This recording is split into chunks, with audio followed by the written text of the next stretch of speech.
quiet archive record. Tonight, we're stepping into a slow unfolding. Settle in, let the outside world dissolve, and gently descend into tonight's world. For more than a century, reports of a large unknown primate have appeared across North America, especially in the Pacific Northwest. The name changes by region, but the modern label is Bigfoot. The evidence offered is not one thing. It is a mix of eyewitness reports, footprint casts, photographs, films, audio recordings, and scattered biological samples.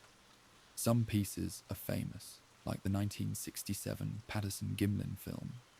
Others are quieter, like repeated footprint finds in the same valleys, or long-running local clusters of reports.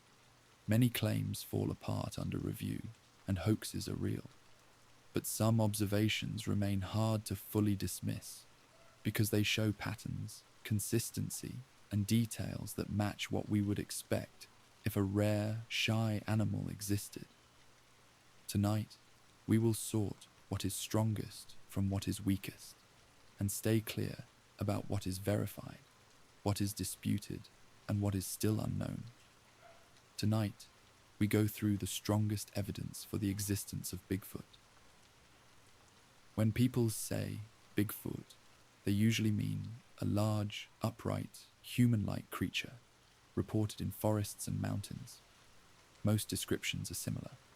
Taller than a person, broad shoulders, dark hair, long arms, a heavy, steady gait. Sometimes a head shape that looks conical or peaked. Sometimes a strong smell. Sometimes a sense of being watched. Those details matter, because if a story was entirely random, the details would scatter. But in Bigfoot reports, certain details repeat. That does not prove an animal exists. It only tells us there is a stable idea in culture, and that people tend to describe a similar thing. So we begin with a rule. The strongest evidence is not the most dramatic story. The strongest evidence is the evidence that can be checked, measured, and compared. In a Bigfoot case, that usually means tracks, film, and repeatable patterns of reports. And right away, we have to say something plain. Bigfoot evidence is not like a fossil in a museum. There is no widely accepted skeleton. There is no known type specimen. There is no confirmed DNA sequence that has been verified and replicated by independent labs and then linked to a physical animal. That is a major gap. So when we say strongest evidence, we are not saying proven. We are saying strongest within a messy field. Now we can sort the evidence into categories. 1. Footprints and trackways. 2. Film and photographs. 3. Audio recordings. 4. Biological samples. 5. Eyewitness patterns and supporting details. And for each category, we will keep 2 questions close. Is the evidence clear? And is the evidence hard to fake? Start with footprints. If a large animal walks through soft ground, it leaves an impression.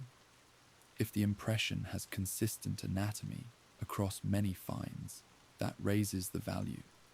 If the impression appears in a long trackway with a consistent stride, that raises it again. If the impression is found by different people in different places over many years, that can suggest either a widespread hoax culture or a widespread unknown animal. Footprints are the most common physical claim in Bigfoot history. They are also the most common target for hoaxes. So the key is to look at the best examples, not the average. A weak footprint is any single print with no context. A strong footprint is a long trackway with repeated features found in a time and place where hoaxing is unlikely and documented carefully. One famous early footprint case is the story of large tracks found in the 1950s in Northern California, which helped popularize the name Bigfoot. The details of those early stories vary, and some later confessions and claims exist. But the point is larger. From the start, Bigfoot was tied to tracks. That means the strongest modern track cases have to be evaluated with special care. One type of claim that appears often is mid-tarsal flexibility. This is a technical phrase used by some Bigfoot track researchers. The idea is that some casts show a bend in the middle of the foot that would not match a normal human foot. Supporters say this suggests a different foot anatomy. Skeptics say it can be produced by uneven ground, casting artifacts, or creative fake feet.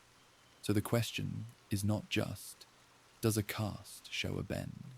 The question is whether the bend appears consistently across different tracks, in a way that makes sense as anatomy. Another repeated detail is toe shape. Some casts show toes that look wide and blunt. Some show a big toe angle that is not typical of a human foot. Some show what looks like a pressure ridge. Again, these details can be faked. But faking them consistently across a long trackway is harder. Now consider trackway stride. If an animal is very large, its stride length can be long. A tall human can also produce a long stride. But trackways sometimes show a stride that seems long without showing the typical signs of human foot mechanics. That is part of the argument some researchers make. They say, the feet show a different weight shift. Skeptics respond that humans can walk in unusual ways, especially if they are trying to create an effect. So tracks remain suggestive, but not decisive. Still, tracks are the type of evidence that can be found again, and that makes them one of the strongest categories. Now move to film. The single most famous Bigfoot film is the Patterson-Gimlin film from 1967. It is a short piece of footage shot near Bluff Creek in Northern California. In the film, a large, hairy figure walks away from the camera, then turns its head. The figure has become known as Patty. Supporters say the motion looks too natural to be a human in a costume. Skeptics say it is a man in a suit. The film has been analyzed for decades. It has been stabilized. Frames have been enlarged. The walk has been studied. The visible muscle or movement under the hair has been debated. The proportions have been debated. In a documentary approach, we can say what the film clearly shows. It shows an upright figure. It shows a steady walk. It shows a turn of the head. It shows a body shape that is hard to judge precisely because of distance and film quality. It does not show a clear face. It does not show hands in detail. It does not show the feet sharply. It does not show interaction with the environment beyond walking.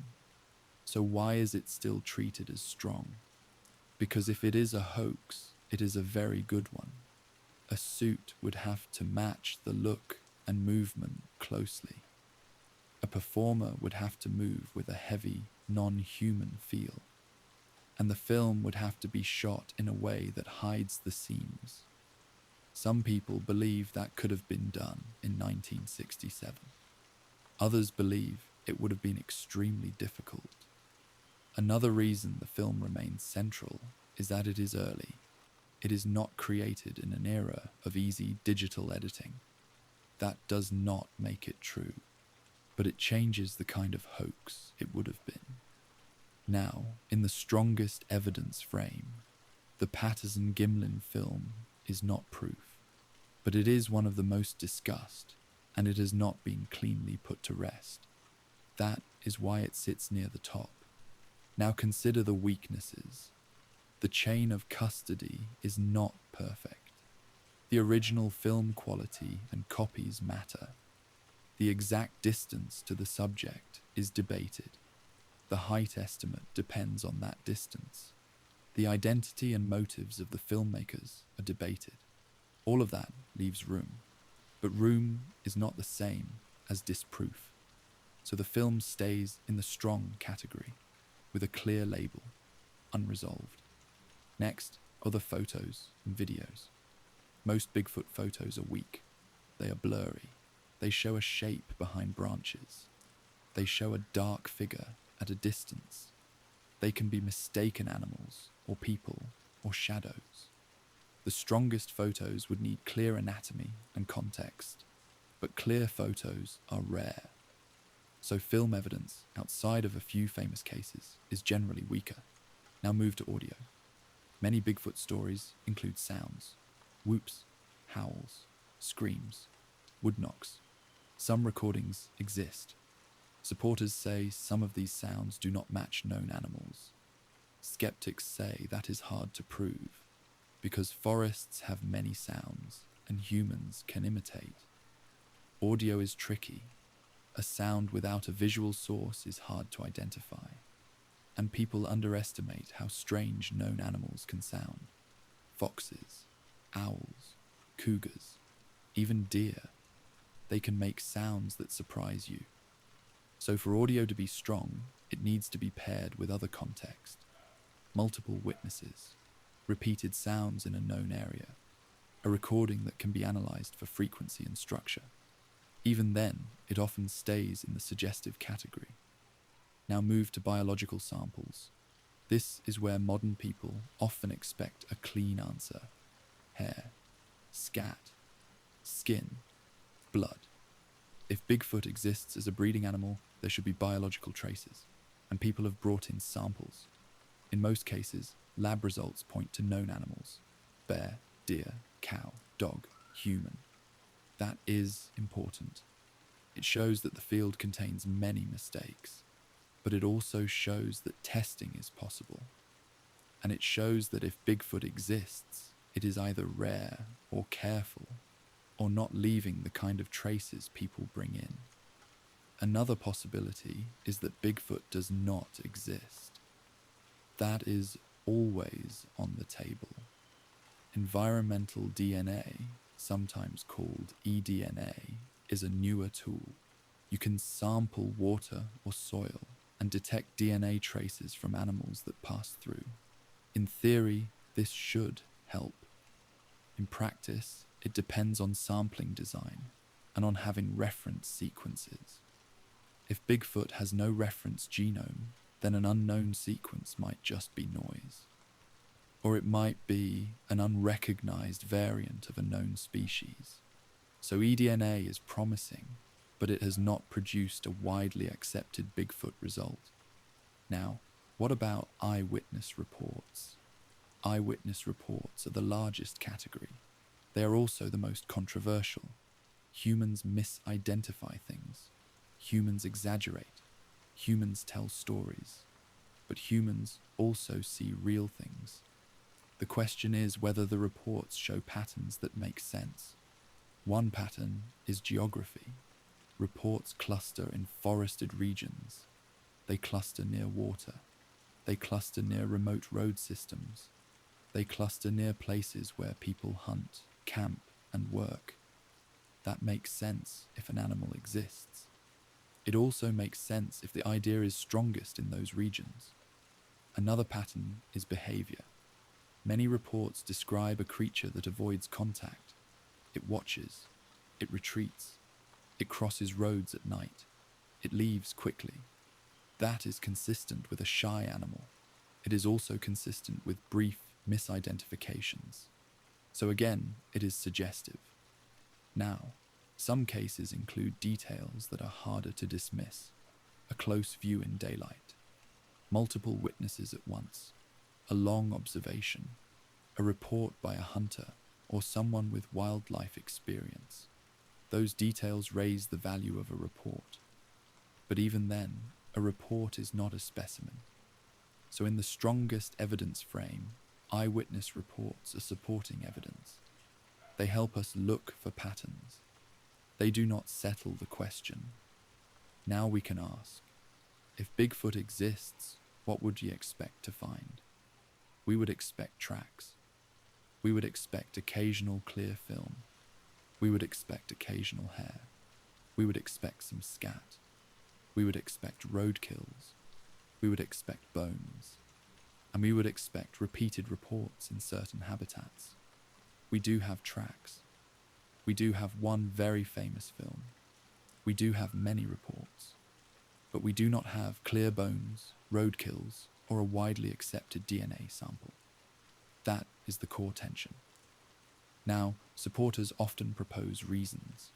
Maybe the animal is rare. Maybe it lives in remote areas. Maybe it buries its dead.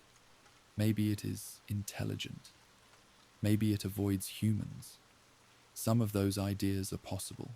Some are speculative. And some start to sound like special pleading. A documentary approach does not need to decide. It only needs to mark what is evidence and what is explanation. Now, if we rank the strongest evidence, what rises? 1. The best trackways and footprint casts with consistent anatomy. 2. The Patterson-Gimlin film as an unresolved piece of pre-digital footage. 3. Long-running report clusters that show consistent behavior over time. 4. Occasional supporting audio or photographic material, usually weaker. And biological samples, in general, mostly weaken the case because they usually resolve to known animals. That sounds harsh, but it is honest. Now, an important point about hoaxes. Hoaxes exist. Some are proven, some are admitted, some are obvious. Hoaxes lower the value of the entire field. They also create a strange effect. They give skeptics a reason to dismiss everything. And they give believers a reason to say, the hoaxes distract from the real. Both statements can be true. A field can contain hoaxes and still contain something unknown. Or it can contain only hoaxes and misidentifications. The presence of hoaxes does not settle it. It only warns us to be careful. Now, let us talk about the simplest, ordinary explanations. Most Bigfoot reports can be explained by bears, bears standing on hind legs, bears walking briefly, bears seen in low light, humans in dark clothing, humans at a distance, misjudged size, fear, expectation, and the brain filling in blanks. That covers a lot. It may cover almost all. But the question is whether it covers the best track casts and the best film. Skeptics argue it does. Supporters argue it does not. And that is why the debate remains. Now, one more category that sometimes appears is indigenous tradition. Many indigenous cultures have stories of wild people or forest beings. Some people treat these as evidence. A documentary approach is respectful but careful. Oral tradition is valuable. It tells us how people in a region have understood their landscape, but it is not the same as a biological specimen, so it can be part of context, not proof. Now, we should also consider modern incentives. Bigfoot is a business, tours, shows, books, clips, social media. That environment rewards dramatic claims, so the strongest evidence is often older, quieter, and less polished. A footprint cast found by a hunter, not a TV crew. A film shot in 1967, not a modern edited clip. A pattern of reports over decades in the same region. That is where the documentary attention should go. Now, if you are listening and you want a simple takeaway, it is this.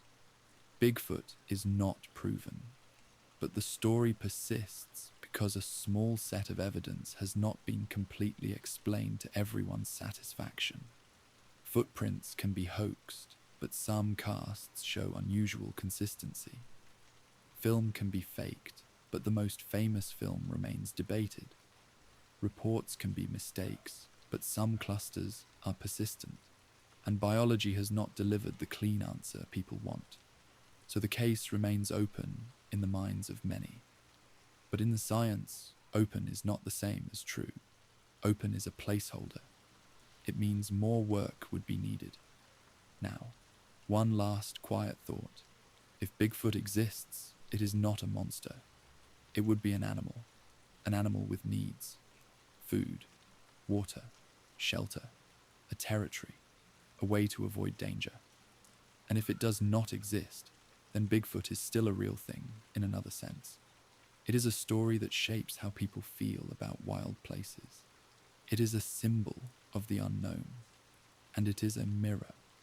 It reflects our desire to believe that something large and undiscovered still moves through the trees.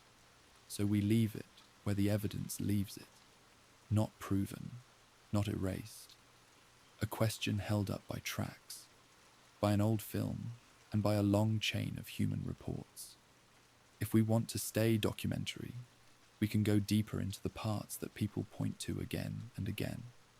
We can ask why certain cases stay alive, and we can ask what would count as a real turning point. Begin with the Patterson-Gimlin film again, but treat it like a case file.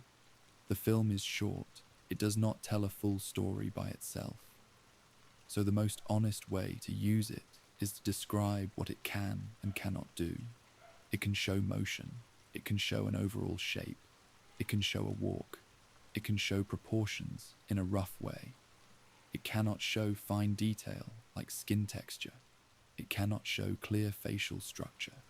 It cannot show hands clearly. It cannot prove height without a solid distance estimate. It cannot prove weight, and it cannot prove species. So the film is not a scientific proof, but it remains strong in one specific way.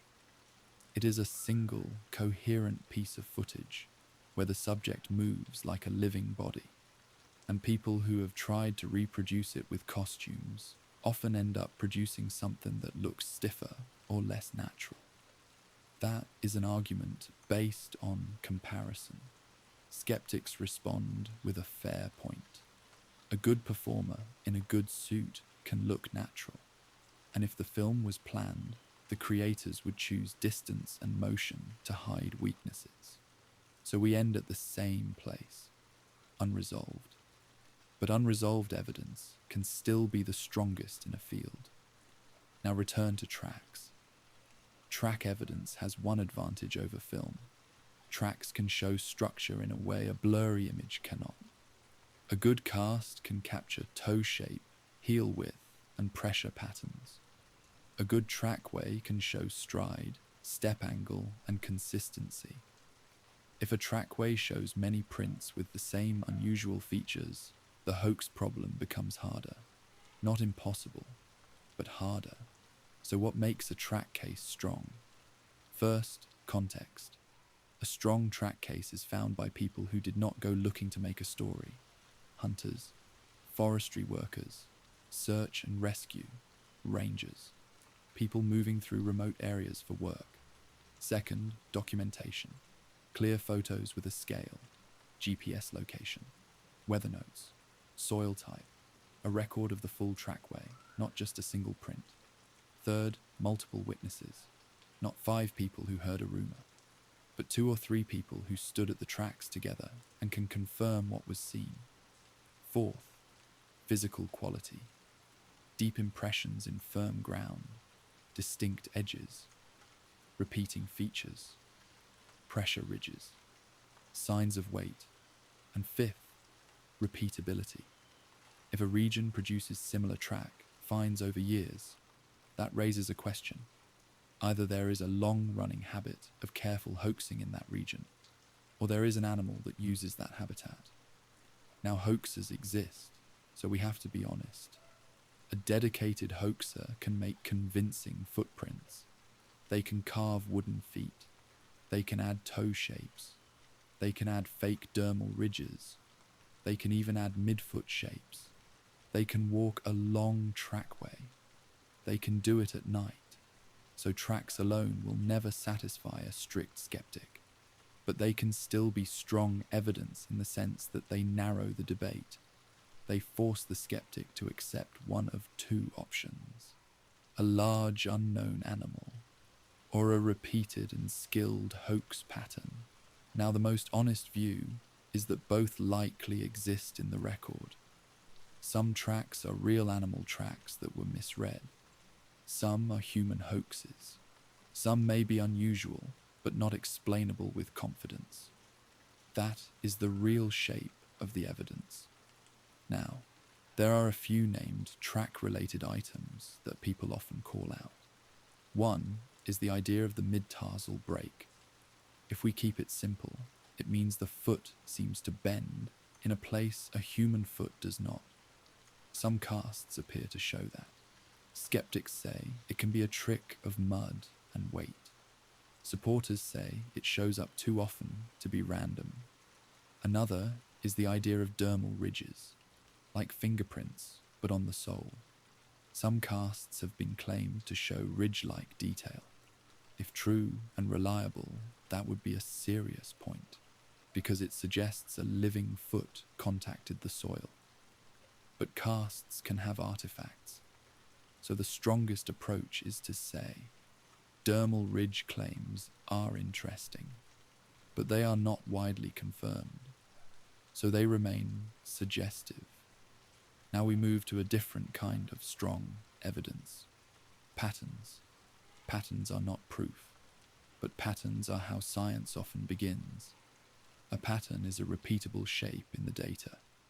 For Bigfoot, the pattern that matters most is geographic and behavioral. Reports cluster in habitats that could support a large omnivore, forests with water, valleys with berries, ridgelines with game, remote timberland, old logging roads. Some reports cluster near the edges of human activity, not deep wilderness, but the quiet zones that humans pass through and leave. That makes sense for many animals. Bears, cougars, wolves. They often live near the edge, not in the center.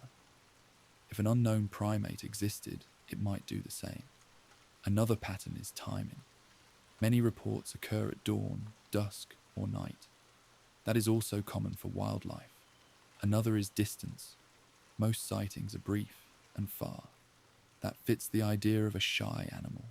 It also fits misidentification. So again, patterns do not decide the case, but they keep it from being pure fantasy. Now what about the famous named cases beyond the Patterson-Gimlin film? Many are weak, but a few stand out because they involve physical material. One such item often discussed is the so-called skookum cast. In simple terms, it was a large impression found in mud, sometimes interpreted as a body imprint. People debate what made it. Supporters point to a shape that seems to show a leg and a hip. Skeptics point to an elk or other animal. The key documentary point is that it is not universally accepted. It is a contested piece of physical evidence. That keeps it in the suggestive category. Another kind of evidence is long trackways in snow. Snow can preserve tracks well. It can also distort them. Wind and melt can round edges. So snow tracks can be convincing and misleading at the same time. The strongest snow trackways are those that show a clear direction, consistent stride, and repeated toe or heel features across many steps. Now, we should talk about the main counter-argument. Where are the bodies? This is the most serious question. If a large animal exists across North America, it should leave remains. Bones, skulls, teeth, roadkills. A body found by hunters. A body found by hikers. Even if rare, over decades, something should surface. Supporters answer in different ways. They say animals die in remote areas. They say scavengers and decomposition remove bodies quickly. They say bones are hard to find in forests. They say bears also leave few found skeletons. Some of those points are fair. Bones can be hard to find. Forest floors break down remains. Scavengers spread bones. But the absence remains a heavy weight. A documentary approach does not hide that. It says, this is the biggest gap. Now, another strong counter-argument is DNA. In modern times, people expect genetics to end the debate, and yet most Bigfoot DNA claims collapse. Hair is often from known animals. Scat is often from bears. Skin is often human. That pattern does not support Bigfoot. It suggests that many collected samples were misidentified, but there is another layer. If Bigfoot exists, it might be rare, and the chance of collecting a clean sample might be low. Also, samples can be contaminated. Human DNA is everywhere, so the DNA question is not as simple as it seems. Still, after many years, the lack of a clear, repeatable, confirmed Bigfoot DNA sample is another major gap. So again, the case remains in that tension. Now, we should be honest about what would settle it.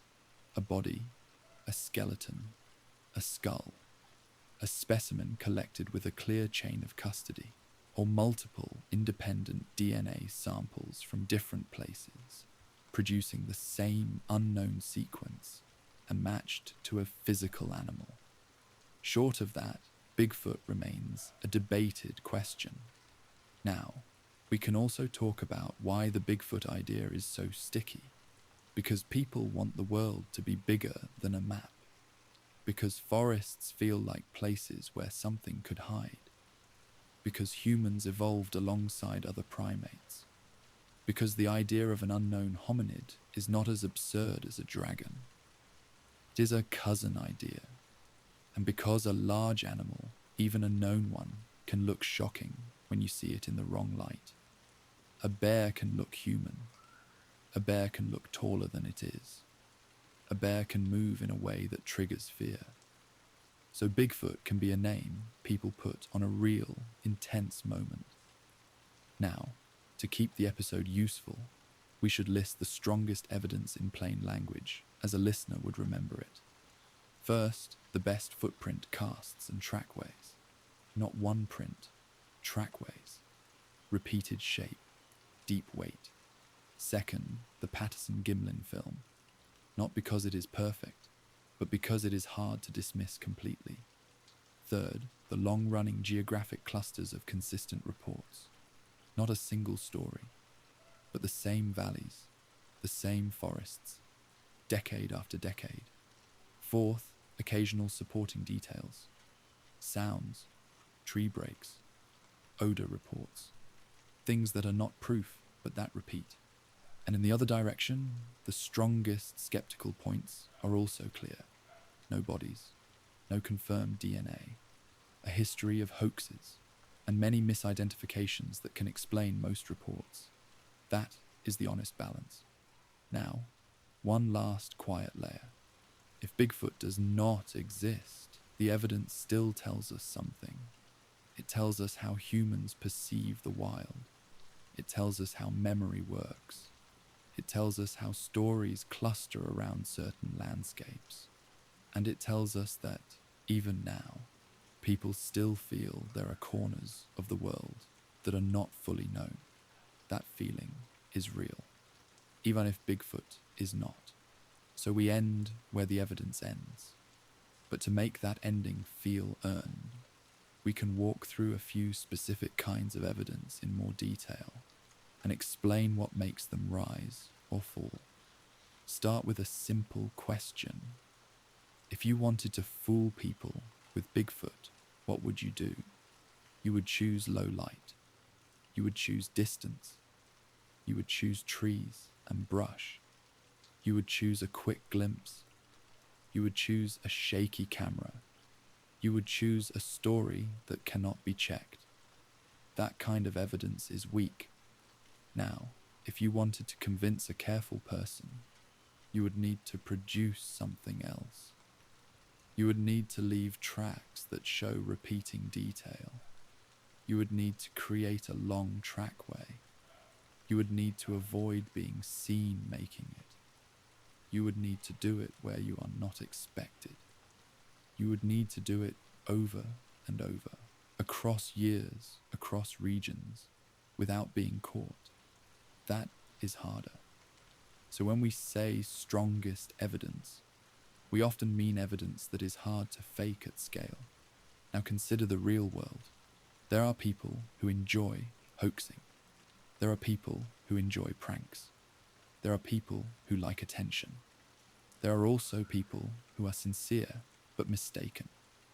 So a mature view of the Bigfoot record is not black and white.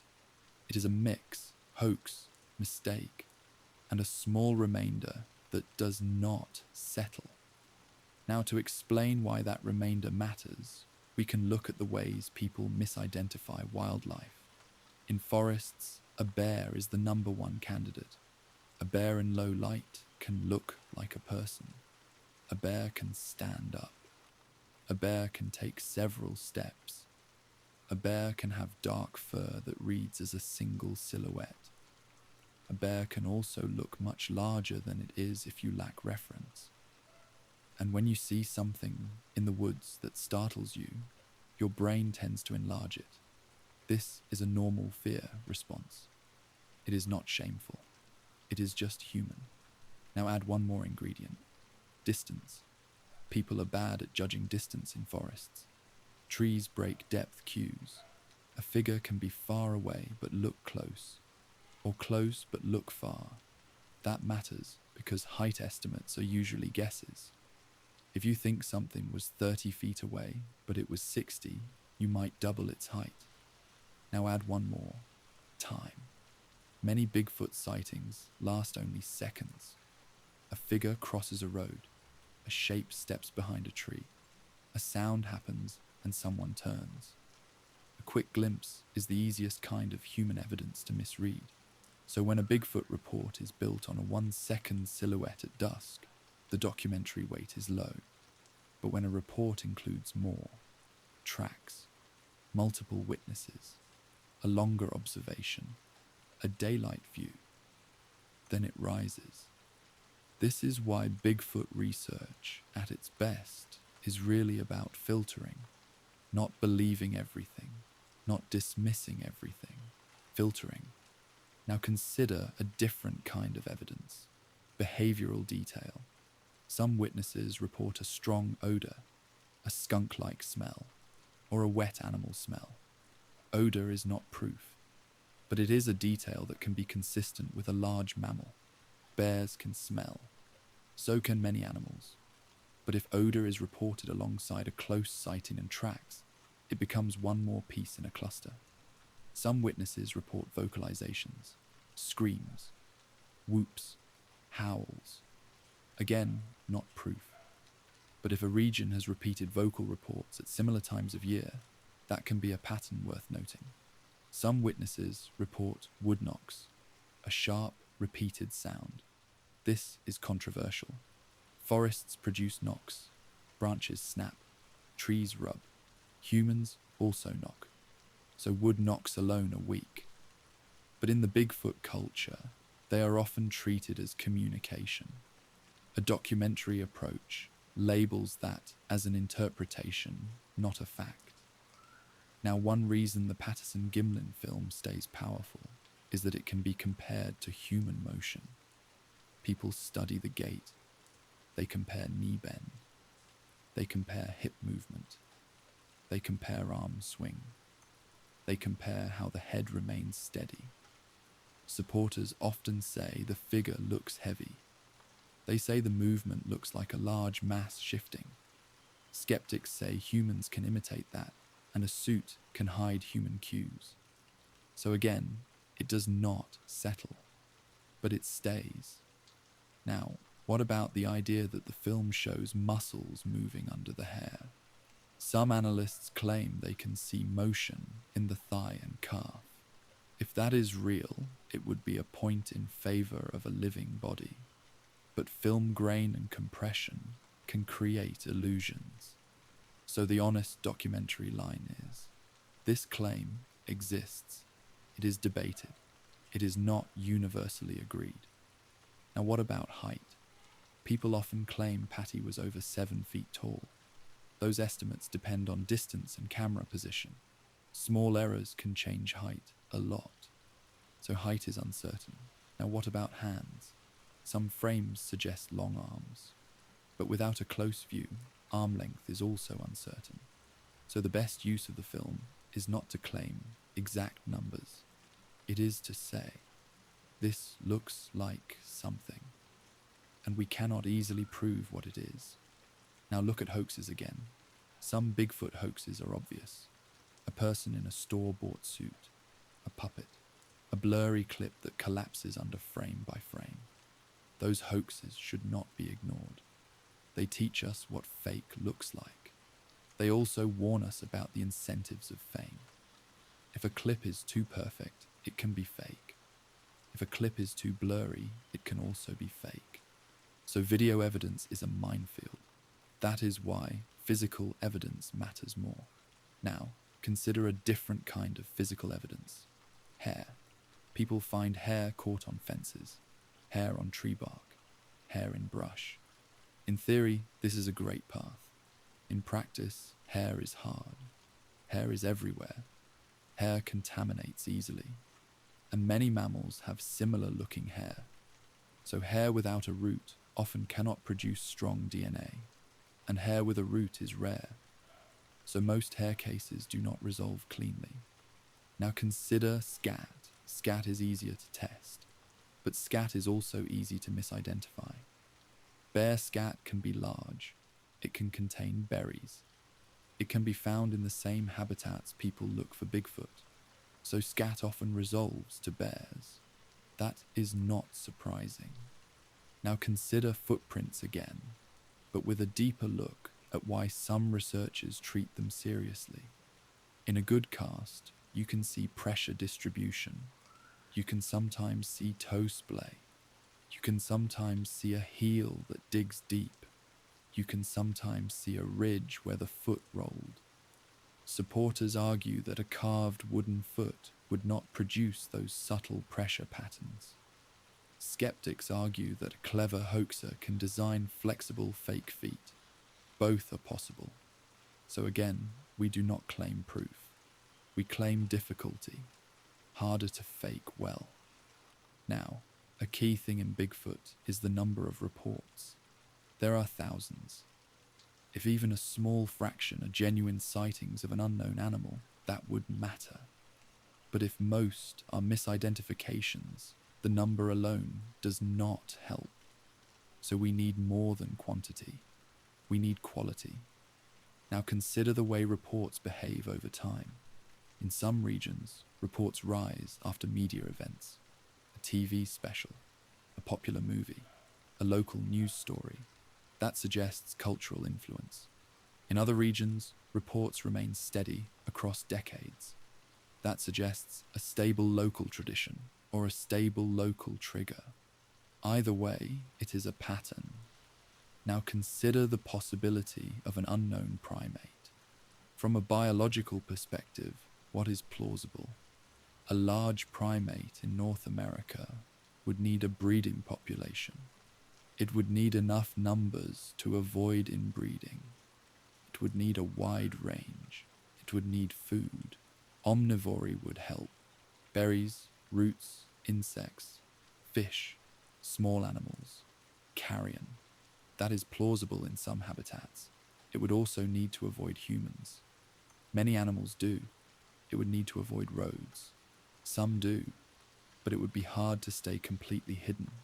So again, plausible is not likely. Plausible is just plausible. Now, why do some scientists reject Bigfoot outright? Because extraordinary claims require extraordinary evidence. Because biology leaves remains. Because there is no confirmed specimen. Because many claims are clearly false. Because the field is mixed with entertainment. Those are strong reasons. Now, why do some reasonable people keep an open mind? Because they have seen tracks they could not explain. Because they have seen the Patterson-Gimlin film and remain unconvinced by costume arguments. Because they have heard consistent stories from people they trust. Because they know wilderness can hide things. And because the history of science includes real surprises. New animals have been discovered, not usually giant primates, but still. So the open mind position is not insane. It is cautious curiosity. Now, the strongest evidence list can be made more concrete. If you ask a skeptical but fair person to name the best items, they might say, the Patterson-Gimlin film is the best visual claim. Footprint casts and trackways are the best physical claims. Everything else is weaker. That is a clean summary. Now, in a quiet archive episode, we can also give the listener a way to evaluate claims going forward. When you hear a new Bigfoot story, ask, was there daylight? Was there more than one witness? Was there a clear distance estimate? Was there a photo with scale? Was there a trackway? Was there a chain of custody? Was there lab testing? Was the result replicated? If the answer is no to most of these, the story is weak. If the answer is yes to several, it becomes more interesting. Now, one more point. Many Bigfoot stories are not about evidence. They are about feeling, a sense of presence, a sense of being watched, a deep unease. That feeling is real, but it does not identify a species. It can be caused by many things: isolation, darkness, sound, a known animal, your own nervous system. So we respect the feeling, but we do not treat it as proof. Now, we also have to acknowledge the human desire for the unknown. If every animal was known, the world would feel smaller. Bigfoot keeps a door open, a door that says, maybe. That may be the deepest reason it lasts. Now, we can return to the balance. But before we close, we can add one more layer that often gets skipped. The layer of practical field reality. If you spend time in wild places, you learn that nature does not present itself like a museum exhibit. Animals move when you are not looking. Animals freeze when you are looking. Animals vanish behind a single ridge. Sound travels in strange ways. And distance is deceptive. This matters because Bigfoot is often treated as if it should be easy to find. But even known animals can be hard to find. People live their entire lives in bear country and never see a bear. People hike for years and never see a mountain lion. And yet bears and mountain lions are real. So the mere fact of rarity is not enough to dismiss Bigfoot, but the fact of extreme rarity would need an explanation. And the absence of a body is still a heavy point. So the case stays balanced on a thin edge. Now think about roads. Roadkills are one of the ways we learn what animals live in an area. We find deer, raccoons, coyotes, bears. Even rare animals show up. If Bigfoot existed at meaningful numbers, we would expect at least some vehicle collisions. Supporters say Bigfoot avoids roads. That could be true. But roads cut through habitat everywhere, and animals make mistakes. So the lack of roadkills remains a challenge. Now think about hunting. Millions of people hunt. They go deep. They sit still.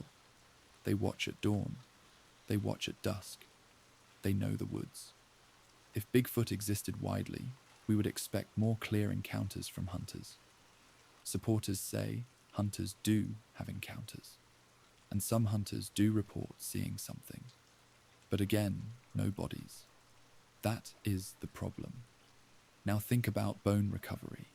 Supporters sometimes say you almost never find bear skeletons. This is partly true. Finding bones in forest duff is hard.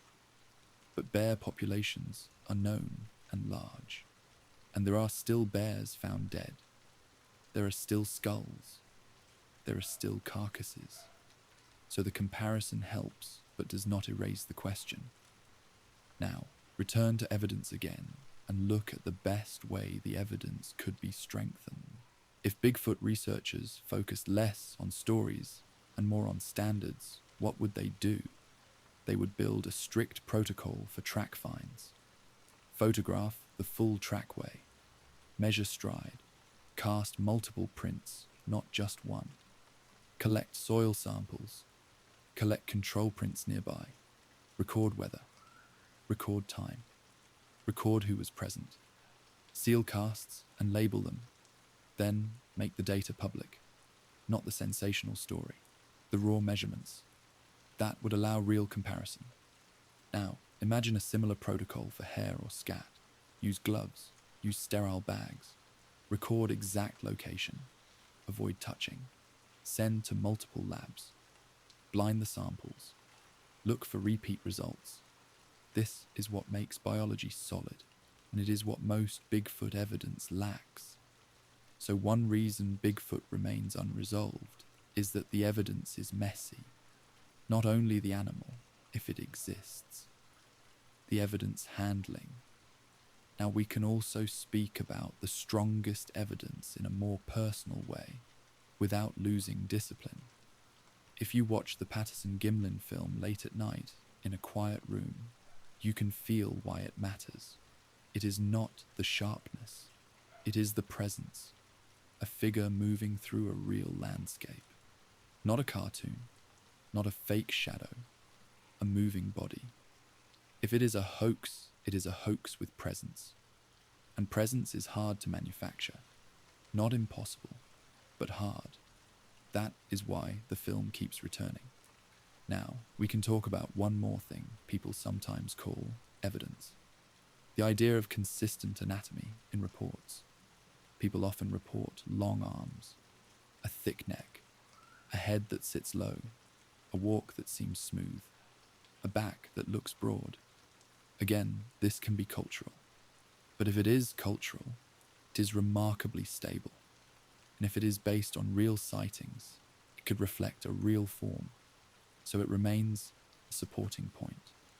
Now we should also include one quiet truth. Some people lie. Some people exaggerate. Some people want attention. Some people want to sell something. But many people do not. Many people are embarrassed to report what they saw. Many people keep it private. Many people only tell family. So when you see a report, the right response is not automatic belief or automatic mockery. It is a calm question. What exactly happened? Where? When? How long? How far? What was the lighting? What else could it have been? That is the documentary mindset. Now, we can return to the strongest skeptical explanation again. That Bigfoot is a mix of bears, humans, misjudgment, and hoax culture. This explanation has power because it uses known things, and known things often win. But it still leaves one question. Why do some track casts and one film remain so hard to close? The skeptic answer is that they are clever hoaxes. The open mind answer is that they might reflect something real. And because neither side can deliver a final specimen, the debate continues. Now we can let the story settle into a final summary that is simple. But first, one more careful distinction. There is a difference between evidence of an animal and evidence of a mystery. Bigfoot evidence is often evidence of a mystery, a set of tracks that do not immediately match a known foot, a figure on film that cannot be identified cleanly, a long list of stories that do not collapse into one easy explanation. That is evidence of uncertainty. Science can live with uncertainty, but science also requires a path to reduce it. So if you wanted to treat Bigfoot like a real biological question, you would do something very plain. You would stop chasing the next story, and you would build a small number of high-quality studies. You would pick one region with repeated reports. You would set up long-term camera traps, not for days, for months. You would place them in corridors that animals use, near water, along ridges, at game trails, and you would do it quietly. No announcements, no TV crew, no social media countdown. You would also collect eDNA in a structured way. water samples downstream of reported areas, soil samples at track sites, control samples elsewhere, and you would compare results. If Bigfoot exists as a real animal, repeated sampling should eventually produce repeated unknown sequences. If it does not, sampling should converge on known species. That is the kind of approach that could shift the debate. Now, some people have tried versions of this, but not in a way that has produced a widely accepted result. So the case remains in public culture more than in scientific literature. And that is another clue. Not a proof, a clue. Now, return to the best evidence one last time. Footprints. A footprint is a moment where the ground recorded something. That is why people cast them. It feels like a fossil of a few seconds, but footprints are also easy to misunderstand. A bear track can look like a foot. A double step can smear into a strange shape. Melting snow can round and widen a print. So the best track evidence is always the evidence that comes with context. A clean series, in stable ground, with many steps, with repeat features, and with careful recording. Now, film. Film is a frozen moment too, but film also lies through distance, through lens, through grain, through copies.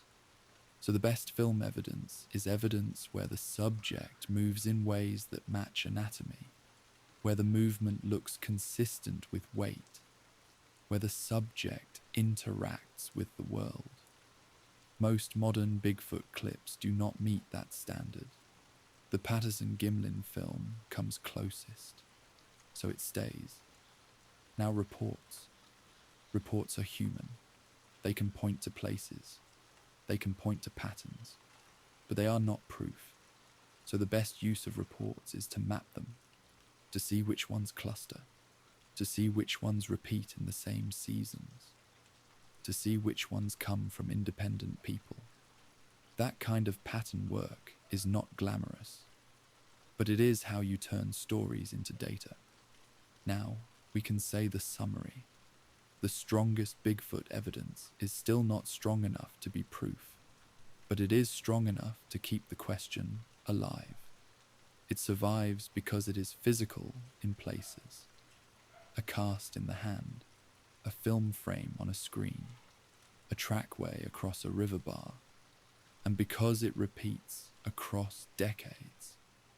So the quiet archive leaves it as a question that is still open for some and closed for others. And because we are talking about strongest evidence, it helps to name what often gets repeated as strong, even when it is not. Many Bigfoot stories include an element of escalation. A tent shakes, a rock is thrown, a tree is pushed, a loud scream happens close. These details can be real experiences. They can also be animals. A bear can push, a deer can crash through brush, a branch can fall, a human can throw a rock. So those stories are hard to use as evidence. They are more like weather.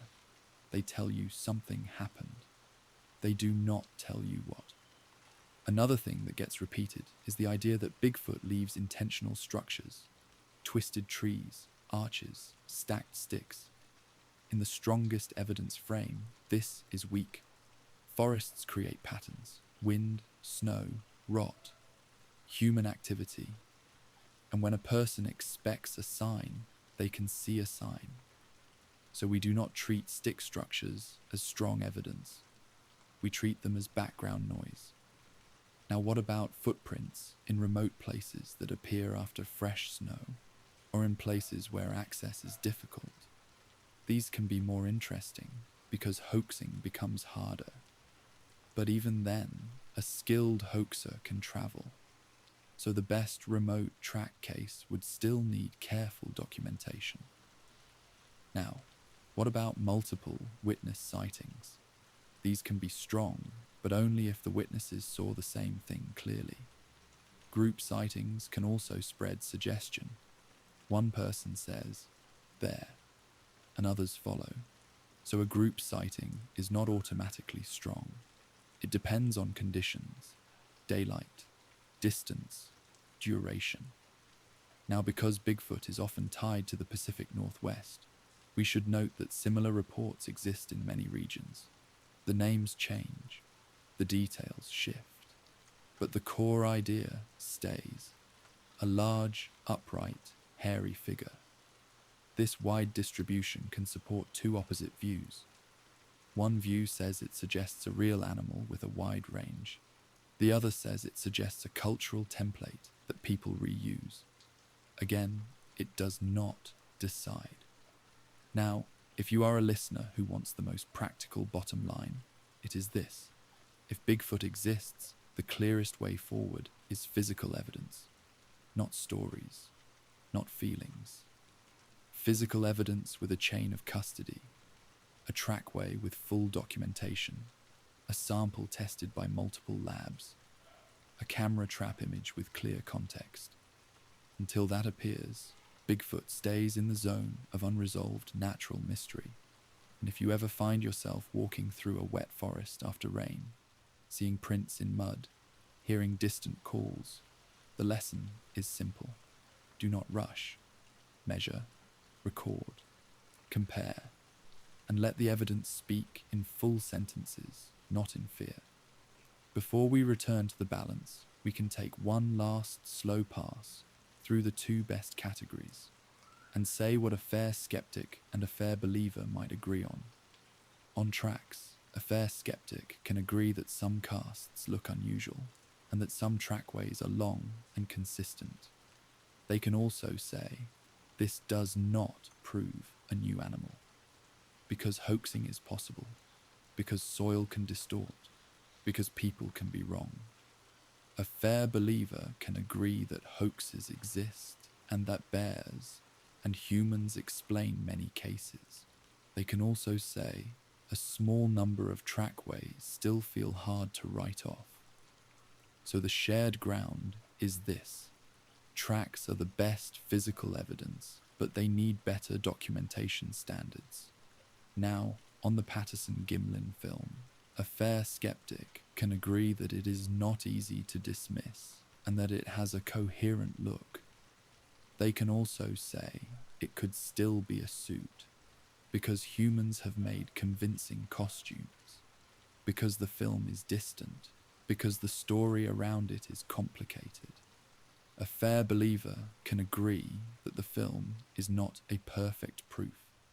They can also say, if it is a hoax, it is one of the strongest hoaxes ever made.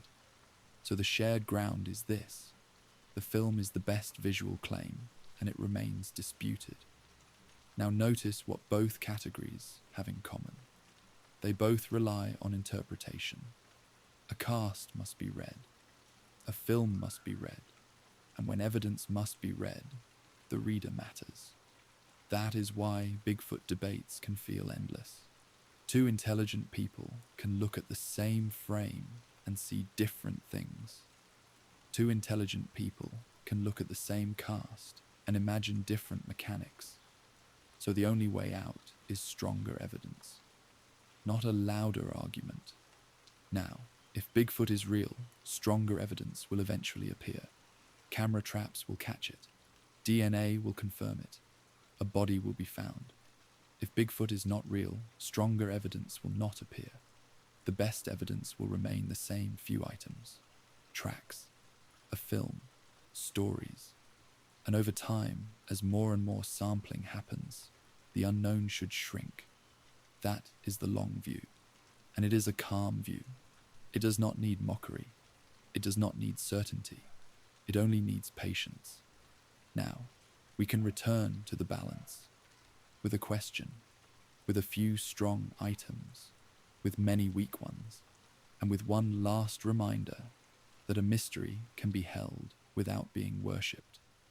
You can accept that most Bigfoot claims are weak.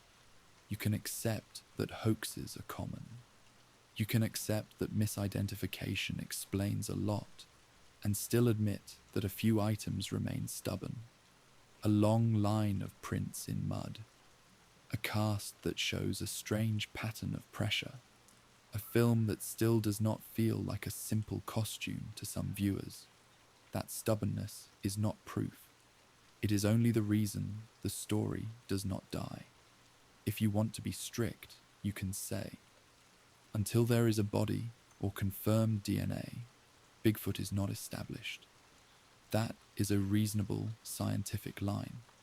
If you want to be open, you can say, until every strong trackway and the best film are explained in a way that convinces everyone, there is still room for curiosity.